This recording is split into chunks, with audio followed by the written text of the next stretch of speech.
e que desvelou claramente que havia um movimento direcionado a perseguir, censurar bolsonaristas, inclusive o próprio Eduardo Bolsonaro, filho do presidente. Seria saudável, efetivamente, para a credibilidade do processo penal que o ministro Moraes se afastasse desse... Olá, Edu Carvalho, melhor canal de corte do YouTube.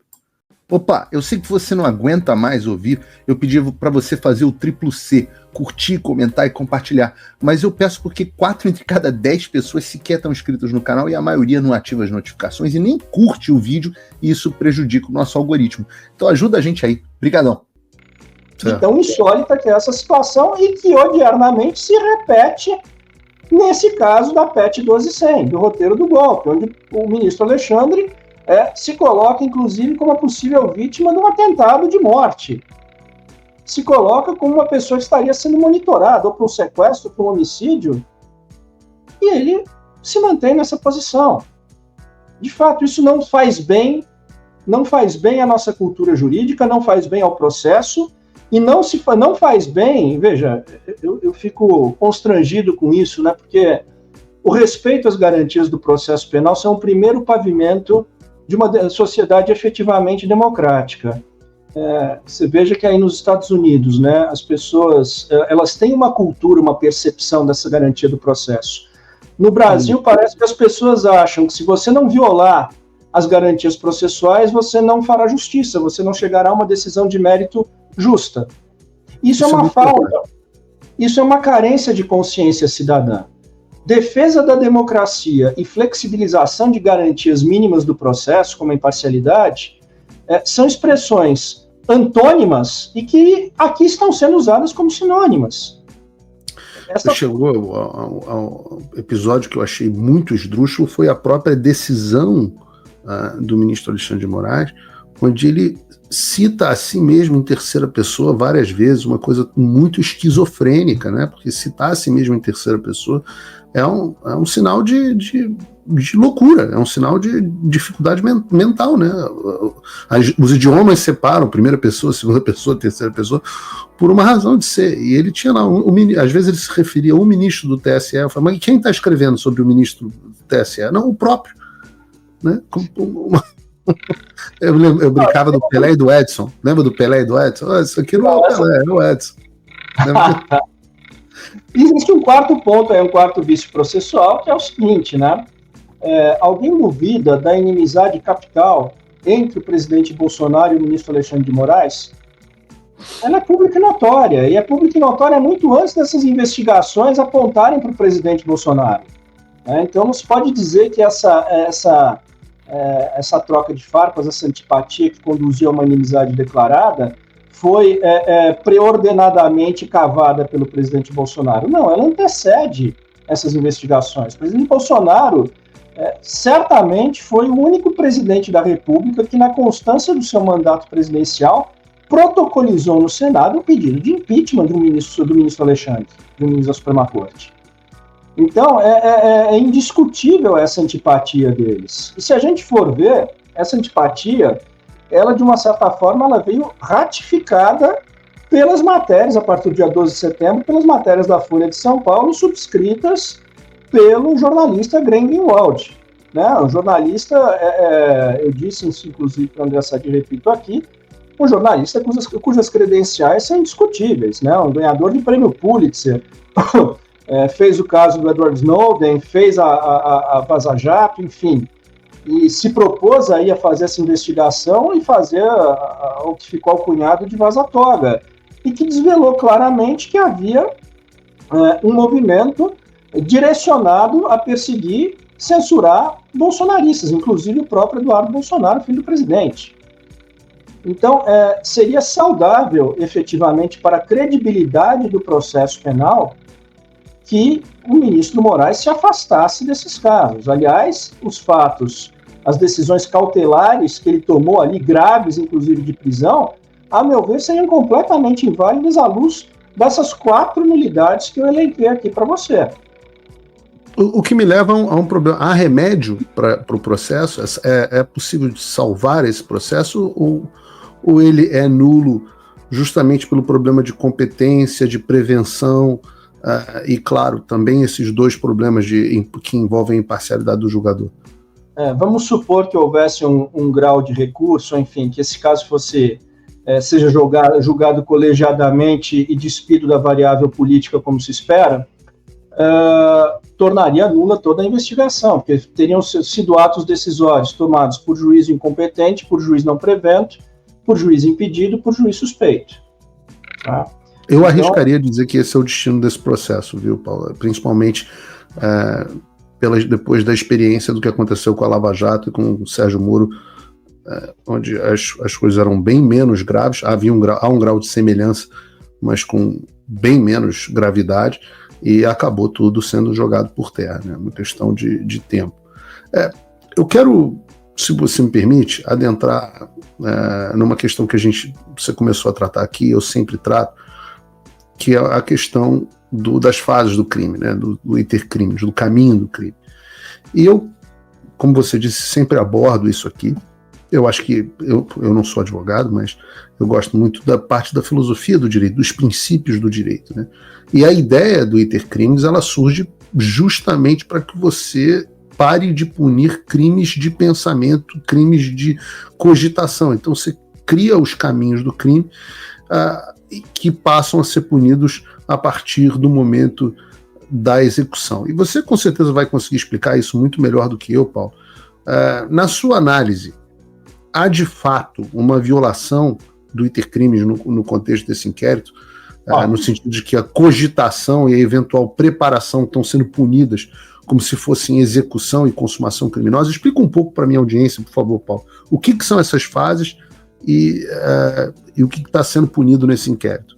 Vamos fazer o seguinte, eu vou explicar a teoria disso e depois a gente pega a narrativa, sempre ressaltando que é uma narrativa, que nós não estamos partindo do pressuposto que ela seja verdade, porque ela não está provada, né? Ela é uma narrativa dentro dos autos, e a gente analisa dentro da teoria do intercrimes, do itinerário do crime.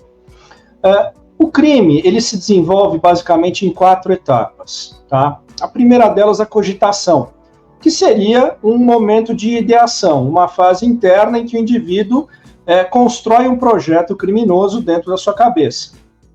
Então, dá um exemplo disso, o que é isso? Tô com vontade de dar um soco na cara do Paulo Bueno. Exatamente, começou por aí. Eu vou Bueno bem que merecia um soco na cara, eu queria dar um soco na cara desse cara. Exatamente, é a ideação, é o simples pensamento. Né? Certo. A segunda fase, ela torna-se um pouquinho mais materialmente perceptível, que é o que a gente chama de fase de preparação, ou atos preparatórios. Então imagina que eu resolvo assaltar um banco, faço esse projeto criminoso na cabeça, e aí começo a monitorar quantos seguranças tem no banco, qual horário que o carro forte chega, qual horário de maior e de menor movimento, providencio arma, carro para fuga, local para esconder o produto do roubo, etc. Monto, arquiteto todas as ferramentas que eu necessito para executar esse crime. Até aí, também não temos uma conduta propriamente criminosa. Ingressamos na terceira fase, que seria atos executórios. Cortou. Essas duas fases, perdão, Paulo, elas então não são puníveis? Elas são impuníveis. São fases então eu posso escrever num papel, tenho vontade de socar a cara do Paulo Bueno, tenho vontade de roubar o Banco Santander da rua... Você pode até fazer um croquis, um mapa, fazer anotações. Isso, aí ia chegar na segunda parte. Então, essa é a fase da primeira fase, que é a fase da cogitação. Aí você tem a segunda fase, que é a fase da preparação. Então, se a polícia encontrar na minha casa um croquis dizendo assim, o Banco Santander fica na esquina da rua tal com a rua tal, eu vou entrar por essa porta, vou render tal segurança, vou usar uma pistola 45, vou não sei o quê. Isso, se a polícia encontra isso também não é punível. Também não é punível. O único caso na nossa legislação, e aí a exceção que inclusive serve para confirmar a regra, é a punição de atos preparatórios em caso de terrorismo. Quero fazer um parêntese aqui também, que a lei antiterrorismo brasileira, ela, de forma absolutamente inexplicável, taxativamente exclui o terrorismo com motivação política da incidência dessa lei. Tá? Taxativamente. Certo. Então, pensar em roubar um banco, dizer que tem vontade de roubar um banco, planejar roubar um banco, nada disso. Se a polícia acha na minha casa, eu saio livremente, sem nenhum tipo de punição. O único juízo choca algumas pessoas. O único juízo que você vai estar submetido será ao juízo moral do Tribunal da Opinião Pública. Certo. Né? Esse juízo pertence a 220 milhões de brasileiros. Certo. Agora, o juízo Mas criminal... do ponto de vista penal, a Polícia Federal, juiz, etc., eu estou absolutamente livre se eu tiver essas ideias. Absolutamente. Eu acho que isso choca muitas pessoas. Choca porque as pessoas não fazem, em regra, a clivagem entre o que a gente pode chamar de ilícito moral e do ilícito penal. É porque todo ilícito penal também é um ilícito moral, mas nem todo ilícito moral é um ilícito penal. Então, você querer matar a sua sogra, você pode ser criticado moralmente por muita gente. Talvez muita gente até te entenda. Mas você não pode ser imputado criminalmente. Veja, a essência disso, Paulo, ela até remete um pouco a um marco civilizatório da humanidade, porque o direito de pensar deixou de ser crime desde o final da Inquisição. Né? Então, por pior que seja o seu pensamento, o máximo que a lei penal vai poder fazer é impedi-lo de atuar este pensamento, mas não de pensar, por pior que ele seja. Tá? Voltando ao intercrimes, vamos para a terceira etapa, que são os atos executórios. Nesse, sim, a responsabilidade penal já surge. Por quê? Porque o bem jurídico que a lei protege começa a ser diretamente ofendido. Então, no nosso assalto a banco aqui, se a gente coloca a máscara, coloca a arma na cintura, chuta a porta do banco com a arma e rende todo mundo, nós já entramos em atos de execução. Por quê? Porque o roubo é um crime praticado mediante violência ou grave ameaça. Você subtrai o patrimônio de alguém com emprego de violência ou grave ameaça. Então, o ato inicial, o ato executório inicial, é um ato de violência em primeiro lugar. Não quer dizer que você vá conseguir consumar o delito, que é a quarta e última etapa. Na consumação, você tem realizados todos os elementos do delito. Você subtraiu o dinheiro do banco, fugiu e passou até a posse pacífica dele, obtida mediante violência ou grave ameaça. E aí você tem performadas todas as 4 etapas do delito. Então, só para resumir... Fala, Paulo. Não, eu quero recapitular. Cogitação, atos preparatórios... Preparação, execução... Atos executórios e consumação. Ok. Então, nos atos executórios, mesmo que eu... Agora, vamos dizer o seguinte. Eu tentei roubar o banco e chegou lá no roubo do banco, eu não consegui. Chegou lá, a segurança estava muito forte e eu não consegui roubar o banco. É punido ou não é punido?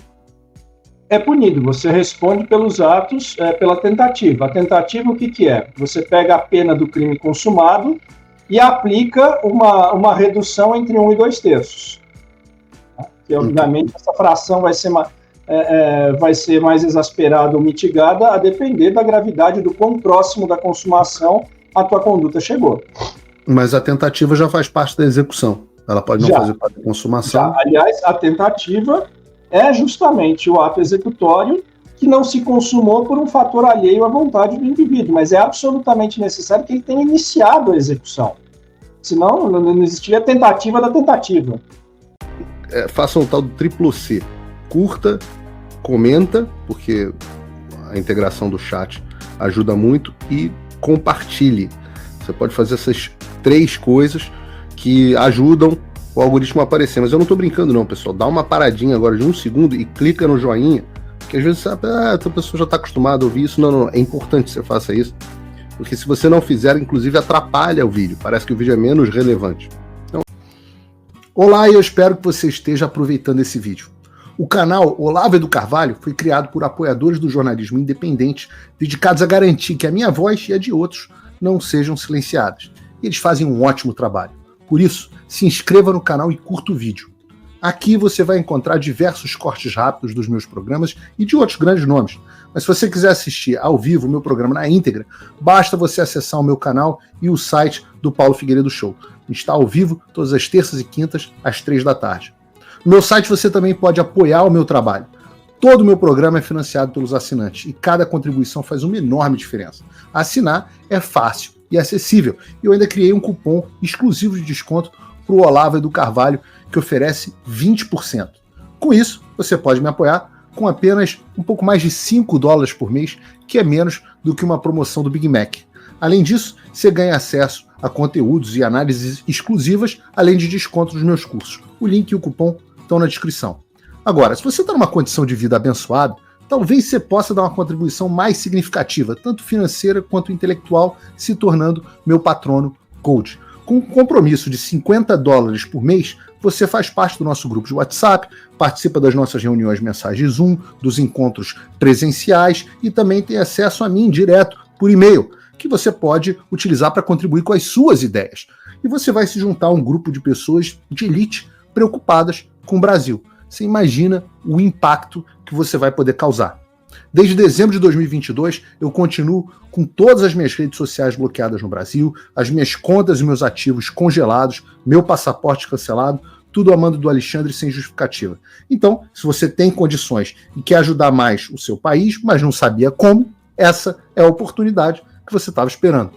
Junte-se a nós, faça a diferença e não me deixe sozinho.